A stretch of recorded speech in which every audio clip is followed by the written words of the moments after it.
Well, looking at my priestly life, no, I've been a priest for the last 27 years, no, and I can only say that my priesthood is pure God's grace. No?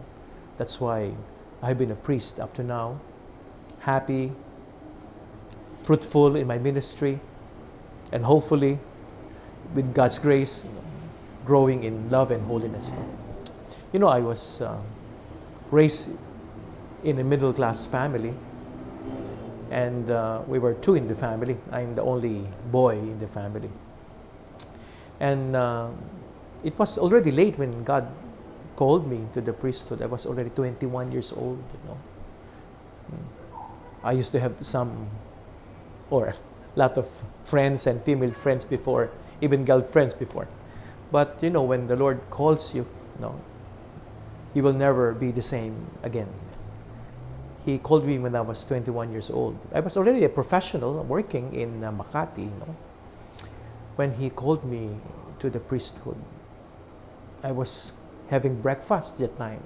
Kaya a lot of people are laughing at about my vocation history. I was having my breakfast when the Lord called me.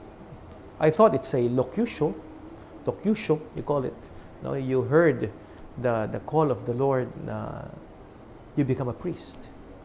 And after that, I got confused, and I talked to my stepmother about that, and she told my father was very quiet at that time about it. And of course, I went to some priest friends. I used to be a choir member, because there are a lot of girls there. Was a choir member, and then my Franciscan priest friends, joked about it, But eventually, I was becoming serious, So they accepted me in the Franciscan order.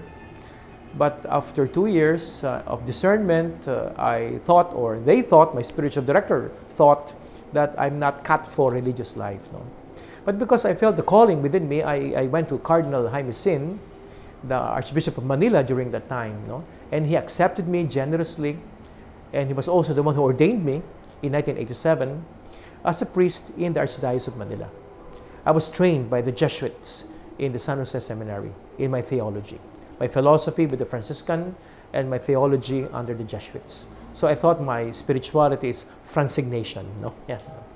I have a short stint as a parish priest and as a chaplain of a chapel in a commercial area. But in my discernment, in my priesthood, I thought I was called to ministry, not much parish priest, or a seminary father. I was called to ministry, to lead and manage. That's why in my 27 years as a priesthood, I look at myself as a servant and a steward of God. My biblical inspiration is 1 Corinthians 4 of St. Paul, servant of God and steward of God's mysteries. Now I'm with Caritas Manila as executive director, taking care of almost 100,000 urban poor families. And I'm also with Catholic media, Veritas Social Communication, propagating evangelization in the faith. So for the last 27 years of my call, I vividly still remember the first time the Lord called me when I was having breakfast. And I renew that every year during my priestly retreat, to rekindle the fire of the priesthood. I'm not perfect, I also commit sins left and right, but it is God's mercy that sustains my priesthood. And well, some people ask me, what sustains my priesthood every day of my life? Well, very important for me is my prayer life. It is in my prayer life that keeps my sanity and authenticity as a priest, my personal relationship with God. Of course, sacramental life, confession, especially for us priests, is very essential.